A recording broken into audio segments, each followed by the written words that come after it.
In Shakespeare's studies, the term problem plays primarily refers to three plays that William Shakespeare wrote between the late 1590s and the first years of the 17th century, All's Well That Ends Well, Measure for Measure and Troilus and Cressida. Shakespeare's problem plays are characterized by their complex and ambiguous tone, which shifts violently between dark, psychological drama and more straightforward comic material. The term was coined by critic F.S. Boas in Shakespeare and his predecessors, deriving from a type of drama that was popular at the time of Boas' writing. It was most associated with the Norwegian playwright Henrik Ibsen. In these problem plays, the situation faced by the protagonist is put forward by the author as a representative instance of a contemporary social problem. The term can refer to the subject matter of the play, or to a classification problem with the plays themselves. Some critics include other plays, most commonly The Winter's Tale, Timon of Athens, and The Merchant of Venice. The term has been variously applied to other odd plays from different points in Shakespeare's career, as the notion of a problem play has always been somewhat vaguely defined and is not accepted by all critics. As conceived by Boas, Boas himself lists the first three plays and adds that Hamlet, with its tragic close, is the connecting link between the problem plays and the tragedies in the stricter sense.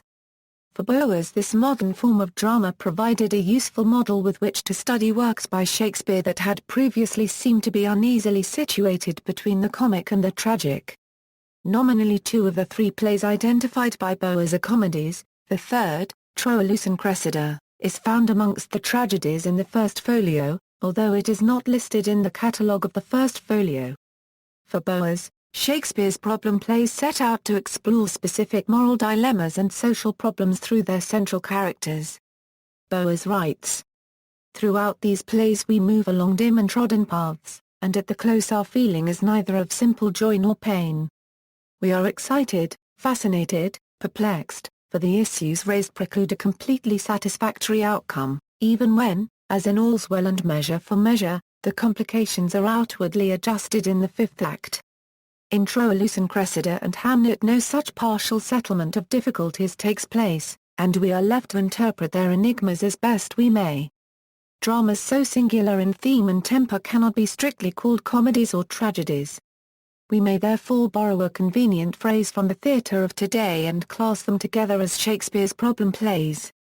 Characterization: the problem plays are characterized by their complex and ambiguous tone, which shifts violently between dark, psychological drama and more straightforward comic material.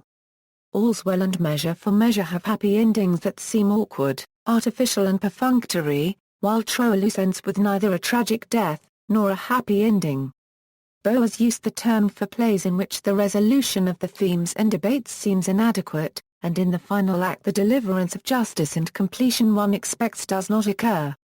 Other definitions have followed, but all center on the fact that the plays cannot be easily assigned to the traditional categories of comedy, tragedy or romance.